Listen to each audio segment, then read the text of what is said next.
টাকায় নাকি সুখ আসে না, টাকা দিয়ে নাকি সুখ কেনা যায় না। কিন্তু একবার ভেবে দেখো তো, এই কথাগুলো কারা বলে? যারা কখনো ভাবেনি আমার বাস ভাড়া কতটা গেলে আমি টাকা বাঁচিয়ে আমার মায়ের জন্য ওষুধ কিনে নিয়ে যেতে পারবো, বাসা ভাড়াটা দিতে পারবো, কতটা টাকা আমাকে ইলেকট্রিসিটি বিল দিতে হবে, আর কতটা টাকা দিয়ে আমার পুরো মাসটা চলতে হবে।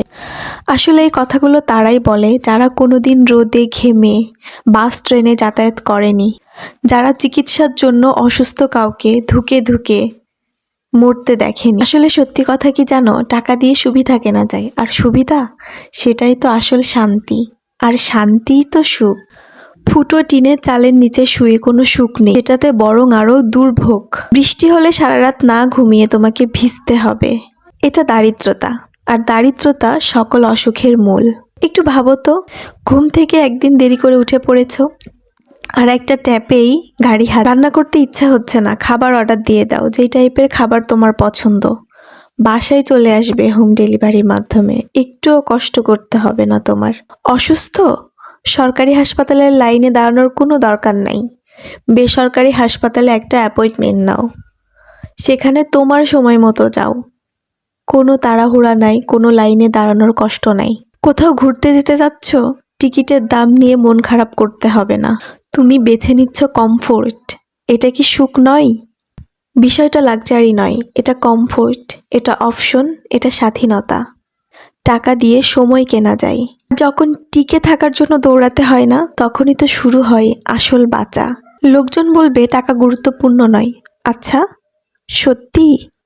আল্লাহ না করুক এমন একটা রোগ হয়েছে যেখানে লাখ টাকা বিল আসছে একদিনে, তখন বুঝবে টাকাটা কত দরকার, কতটা গুরুত্বপূর্ণ। সুখ টাকাতে নয়, কিন্তু অসুখ কোথা থেকে আসে জানো? অসুবিধায়, অপারগতায়, বিকল্প না থাকায়। আর টাকা এক এক করে এই সব সমস্যাগুলো মুছে দেয়। হ্যাঁ, টাকা শেষ গন্তব্য নাও হতে পারে, কিন্তু এটাই সেই রাস্তা যেটা তোমাকে পৌঁছে দেয় তোমার গন্তব্যে। টাকা দিয়ে সুবিধা কেনা যায়, আর সুবিধাই তো আসল সুখ। তাই টাকাকে ভয় না পেয়ে ওইটা চালাও, সঠিকভাবে, সৎভাবে।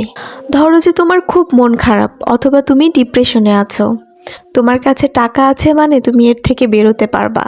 পাহাড়ে গিয়ে ঘুরে আসো, সমুদ্রে গিয়ে ঘুরে আসো, মন এমনিতেই ভালো হয়ে যাবে। শূন্য পকেটে আর খালি পেটে মন খারাপ ভালো হয় না, ডিপ্রেশন থেকে মুক্তি পাওয়া যায় না, বরং আরও বেশি ডিপ্রেশনে জড়িয়ে পড়তে হয়।